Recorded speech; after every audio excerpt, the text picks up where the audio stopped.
doing the show now?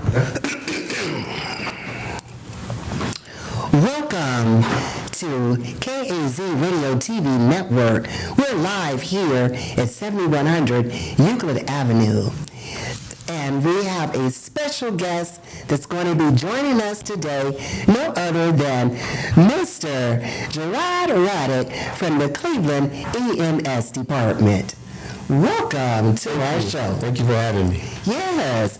So let's get started. Let's talk about EMS. Okay. What are some of the services that EMS offer to the public? We offer non-certified CPR classes, and we go out to the public and we talk about EMS and 911, how that works, and intricate things about 911 people may not know. Okay. Alrighty. And so now the CPR training. Yes. How is that being taught? Or can someone sign up for it? And Certified city workers, but I will go out and teach non-certified classes, which means you don't get a card, but you get the same training as a certified class, but you don't get a card. But I do that by availability. It all depends on my schedule, and I fit that group in. So I only do groups. I don't do individuals. So it has to be a group. has to be a group? Yeah. Okay, so you will go to any organization and provide that service to them? Right. If my schedule permits. So it's Okay. first come, first serve. And it's a free service? It's a free service. Now that's amazing. Now, excuse me. Now I know I jumped right on in because I was so excited about, having you on, and this is so important. But I want you to tell our listeners something about you, because you've been doing this job for over 25 years. Right. So that says a lot. Who are you? Where are you from? Well, I'm from the inner city of Cleveland. I was born in New Orleans, but I live in the inner city as well. I still live in the inner city. I'm the youngest of six. We were all born in New Orleans, Louisiana, and I'm just a regular guy, just trying to help people. I love to help people. What are the things that you do to help a little bit more history of yourself? What I do to help? Yes. Well, I go to career days. I talk to the young people, and I tell them about we discuss life, we discuss CPR as well, and there's a I would think it's a part missing where they don't want to listen to the young kids, and so I just take my time and listen to them, and they have questions. I'll try to answer their questions, and a lot of these kids really want to learn, and I think they really want to learn. And it brings joy to my heart to see that kids really want to learn. They get a bad rap, but I think the majority of the kids really want to learn. And I feel the same way, because what it is that we are passing that parenting part on to someone else, Right. which is not always necessarily a good thing, because they're your children, and you Right. need to bond with them, Yes, and you exactly. need to take that time, make that time, and give them the exposure, Right. especially exposure to something like this that's so important Yes. when it comes down to saving a life. Yes. Because it may be your life that It's- your m- child may save. may save. Yeah. And we hear a lot of that sometimes, a child, just by knowing who to call Who to call? and yes. what to say. Mhm. So if something like this happened, and I'm in a frantic because it's unexpected, so you're never prepared. Exactly. Which kind of information should they be giving the operator on the phone? Where they are, number one, because you have to know where you are. Okay. Because if we can't find you, we can't help you. So number one is knowing where you are. You can give examples of landmarks. You can say, I'm in front of City Hall. You don't need to know City Hall's address. You just need to know landmarks. I'm in front of McDonald's on 105 in St. Clair. You don't need to know the address. You just need to know a landmark. So number one, the most important thing is knowing where you are. Right. And when you call 911, once you tell the operator, the director, or the operator what's wrong or what you need, there's someone on the way. They may ask you a lot of questions after that. But once you tell the person what you need, if it's medical, fire, or police, there's someone on the way. The questions afterwards is just to help the dispatcher help you. So once you tell the person, the dispatcher, what's your main complaint, or Right. chief complaint, Right. there's someone on the way. Excellent, excellent. And I'm going to ask, because everybody wants to know, what is normally the time span one should have to wait for EMS once they call? Well, our goal is to be there under 6 or 7 minutes. That's our goal. Okay, The goal is to be there under 6 or 7 minutes. alrighty. Now, here, I see you brought us some friends. Yes, yes. Excuse me, let's talk about our friends that we have here. Yes. Have you named them? No, no names.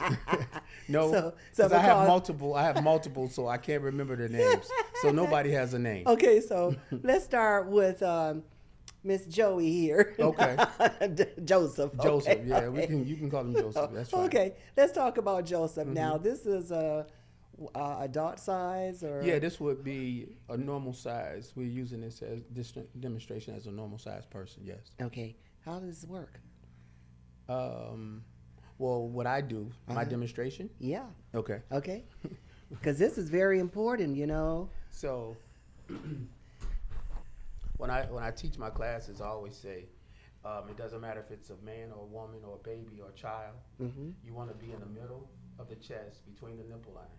Okay. That's the easiest way to let somebody remember. In the middle of the chest, between the nipple line, right Okay. in the middle of the chest. You want to have the heel of your hand. That's the only part that should be touching the person. The heel of your hand. And you clasp down. And if it's a bigger person, you go down as hard as you can, hard Okay. and fast, as an Okay. adult. But as a child, if there's a child involved, Okay, let's bring baby over. yes. I always tell classes to remember 2 hands, 2 fingers. So adult, 2 hands, baby, 2 fingers. This is the way I like to do it. I like to put 2 fingers in the middle of the chest between the nipple line, Mm-hmm. and you press down 2. And it's 30 times each. It doesn't matter if it's a baby, a child, or infant. Mm-hmm. It's gonna be 30 times each. And that's how I teach CPR. 2 fingers, 2 hands. Now, while you pressing in the middle of the chest, where does the tilting the head back and blowing in the mouth Well, and for the baby, opening up the for- air for- passages? For the baby, you keep the head in a neutral position, Okay. and you place your mouth over the baby's mouth and nose to force the air one way, and it's down into the lungs. So, So that's how you do it. You cover that baby's mouth with your nose, the baby's mouth and nose with your mouth, and you blow down 2 times. So it's 30 compressions 2, 4. And- Okay. to 30 times Uh-huh. and 2 breaths. 30 Okay. and 2. Check compressions always comes first. Same with an adult. It's going to be 30 compressions Mm-hmm. and 2 breaths. The technique is called a head tilt, Okay. to chin lift to support the jaw, and you pinch the nose when you blow into the mouth. 2 times. 1, 2. And then, And then 30. you go Go back back to to the 30. compressions. okay. So a cycle is 5 sets of breaths, 5 sets of compressions, and then you check for a pulse. This is a radial pulse. You check for a pulse. This is a carotid pulse. You see if the person have a pulse. If the person have a pulse, you want to stop. Because CPR is for a person who's not breathing and doesn't have a pulse, which is a heartbeat. Okay. And you can do that until Help comes, or help this comes. person if the person wakes up, hopefully the person wakes up and you can stop. I see. And you can put them on their left side, which is called a recovery position. Mm-hmm. A recovery position, as such. And you want to encourage them, talk to them, make sure, just encourage them that everything's be all right. I'm here with you to encourage somebody, because a lot of times, that person may not can see you, but they can hear you. So anytime you're doing CPR, anytime I'm doing CPR, I'll just say, hang on in there. I'm trying to help you. I'm here to help you, because they may hear you, but they may not be able to see you. Right. So an encouraging word can go a long way. Yeah. Yeah. Keeping hope alive. Keeping hope alive. Yes. So what's the difference? Well, we just called the left side a recovery position. Okay. Yes. But it doesn't. I mean, it's you're not gonna figure it out the left and right. You just want to put them on their side. Put 'em on but their we side. we just teach a recovery position is the left side. okay. Awesome. All right. So now tell me, what is the job of the communication and dispatch? Well, I'm not in dispatch, Okay. but all I can say is that there's a lot of questions that will be asked from the dispatcher. Okay. And like I said before, once you tell the dispatcher your chief complaint, there's somebody help that's on the way. If somebody's on the way, then they'll ask quite a few questions just to help them to help you. Because they are trained also, our dispatchers are very well trained to tell you how to do CPR over the phone. Okay. So okay. they've been trained as well. Okay. Everybody's in MS been trained to do CPR, and they can tell somebody how to do CPR. So it's not just me. Everybody can Okay. teach somebody. Even you can teach somebody. Once Okay. you learn, you can teach somebody how to do it. That's really cool. And that's really good to know that because when people call in, they be such an frantic and it's Right. unexpected, like I said before, and you don't know, but that's good. They can walk them through that They can walk them process. through it, yes. So you all are all committed to improving the quality of life here in the city of Cleveland. Yes. How can people make your job easier? Make it easier. Yes, or how can we help? What is it that one can help? I believe that we would rather for people to understand the 911 system, because EMS stands for Emergency Medical Service. It doesn't stand for not non-emergency medical service, because what's an emergency to us may be emergency to you, which may not be one to us. Okay. So I say that to say this, because someone may be having a heart attack, but someone else may be caught because they have stubbed their toe, or they may cut their finger. They may need 2 or 3 stitches. Right. So the difference in between the chief complaint was what means what's wrong with the person could be devastating or detrimental, and someone's calling for something that's really not an emergency. So that would help us a lot Yeah. if people would, wouldn't call for things that they can take themselves to the hospital. Right. Because people has a misconception that if they take an ambulance that they're going to be seen first. Right. But that used to be the old way. Now that's not the way it is. It's not the way it is. So they're going to take the most severe thing and the most severe patients first, and then if you have that cut, you're going to have to wait. Yeah. So it's a misconception. You take an ambulance that you're going to be seen first. It's not how it is no more. So, Right. Now, how can one become a EMT? well, we have a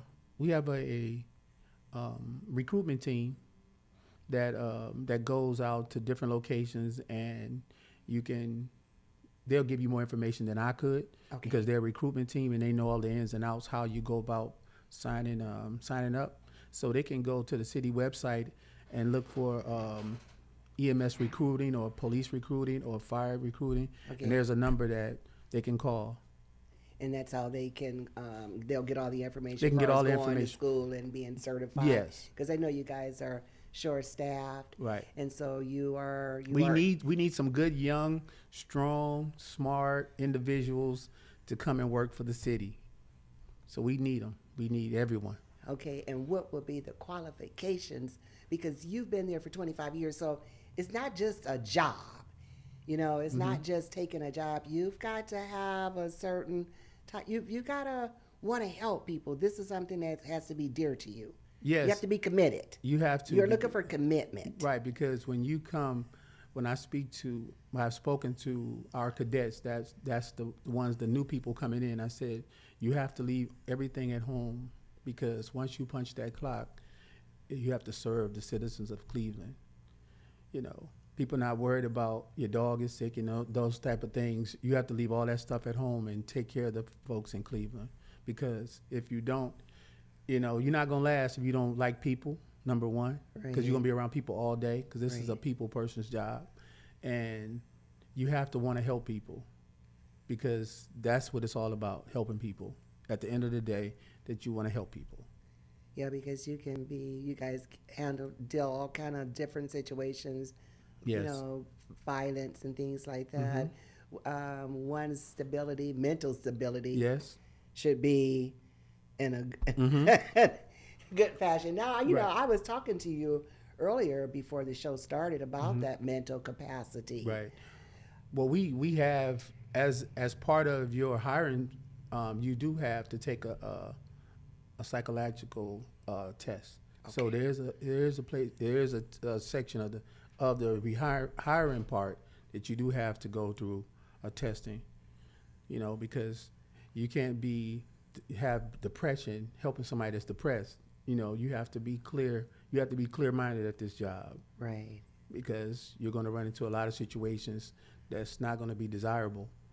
But you have to have a clear mind and conscience when you go into people's homes or helping them in car accidents, things of that nature. You have to have a clear mind. Now, I know there is some very important information here. Let's talk about the file of life. Yes, Tell our listeners, what is the file of life? the file to life was put out by the Department of Aging, and it's two forms of paper, Okay. and it has the patient will fill this out with their name, address, birth date, gender, social security number, or if you don't have insurance, if you do have insurance, it's a place for that. Also, if you're allergic to anything, your doctor's name, anybody you wants to contact when you're sick, family member or spouse. If you have any pets, because elderly people and some people have pets and you're in the hospital for a long stay, they'll Right. send help over to take care of your pets. So Oh, there's a place where you fill out and see if you have any type of pets, dogs or cats. The second sheet is if you're allergic to anything, your blood type, if you know it, which would be healthy. That'll be a helpful situation if you're allergic to anything, peanuts or seafood, any surgeries that you've had, if you wear dentures, hearing aids, if you have a pacemaker, any medications that you take, what kind you take, when you take it, how you take it, and which hospital you want to go to. So you have all this information on these two sheets of paper. Okay. It goes You into can this. hold that up and they can kind of like see that. Oh. Okay, yes. And it goes into this purple little folder. Mm-hmm. You fold it up real neat, put it in, and you stick it on your refrigerator. This is an adhesive that'll stick on your refrigerator, and you can give it to our medics when we come in, or the fire department when they come in. Then we'll translate this to our computers, and we'll send it off to the hospital. So when you get to the hospital, they have all your information, things that you're allergic to, all your surgeries, what's your chief complaint, Right. what you're allergic to. So it's a very, very helpful piece of information. This is geared to the seniors, but if your child have a lot of medical issues, it's really good for your child who has a lot of medical issues, and who has a lot of medical. It doesn't matter what Right. the age is, Okay. but it's geared to the elderly. But it's really for anybody that has a lot of medical issues. It's very, very good information that you can have on here. So I highly recommend, if you are, just like you said, if you're taking a lot of medications, because who remembers all of that? Right. Especially when you start taking more than 2 and 3 pills. And also, if the person is unconscious, Right. and you have some family members over and they give us this, it'll cut out a lot of questions they can't answer. This form will answer most of the questions that they may have if this person is not responsive. Also, we have this in English, we have it in Spanish, and we have it in Chinese. So we do have it in different languages Awesome. because we have a diverse community in Cleveland. Yes. So they produced it in 3 different languages as That well. is really awesome. Also, the file itself. Mm-hmm. If no one was there and you called and then you passed out, will they know to go and look on the refrigerator? They would go. We were told, our medics, to look for these in all the houses. So if you are passed out when we get there, they are trained to look for these in the homes that we go into, and you can get these from the Department of Aging as well. Excellent. So now tell our listeners again who may want to become a medic Mm-hmm. and get out here and save some lives. How can they go about applying for a position? They can go to the city's website and look for EMS, fire, and police, and you'll see a recruitment tab, and you can hit that tab, and you'll see all the information you need to apply. And there'll be a phone number as well. Awesome, awesome, awesome. And if they wanted you to come out and provide this educational service, how could they reach? They can reach me at 216-664-6025. Slow down and give it to them again. The number is 'Cause we want them to learn. 216-664-6025. And once again, it's first come, first serve, and it's also by my availability, because I do more than one thing. So it's all about availability. But I'm willing to come out. That's great. And you will be with us this Saturday. Yes, I will be here for demonstrations. Yes, so he will be here this Saturday. KAZ Radio TV Network and Lady Gilmore and myself, we are doing our 7th annual toy drive. So please come, bring a toy, bring the family. We have wonderful vendors that will be here. It starts at 12 noon till 6 p.m. Everyone is welcome. We have a wonderful game room set up for the children and Mrs. Claus is going to be here. Okay. We've got the 360 photo booth. We got hula hoop. Jerry, she will be here hula hooping, showing the children how to do that. And grown folks can learn how to do it as well, because that's what kept us in shape. What time it starts? It starts at 12 noon till 6 p.m. Okay. And Mr. Gerald Rod will be here teaching and showing, so if you want to learn. And he will have some of these File for Life. I will have File them for with me. Life. He will have them with himself. So you're more than welcome to get that. Yes. So we would like to see you all this Saturday, December 9th, at the 7th Annual Toy Drive. And that's what's going on today. Thank you for tuning in. And if you want to be a guest on this show, please give me a call, 216-571-2235. Are you ready for the 7th Annual Toy Drive this Saturday, presented by KAZ Radio TV Network and Lady Gilmore and Lady D? This is a fun-filled event for all ages. Come check out our vendors for a great shopping experience. Don't miss out on the 360 photo booth, hula hoops, games, and much more.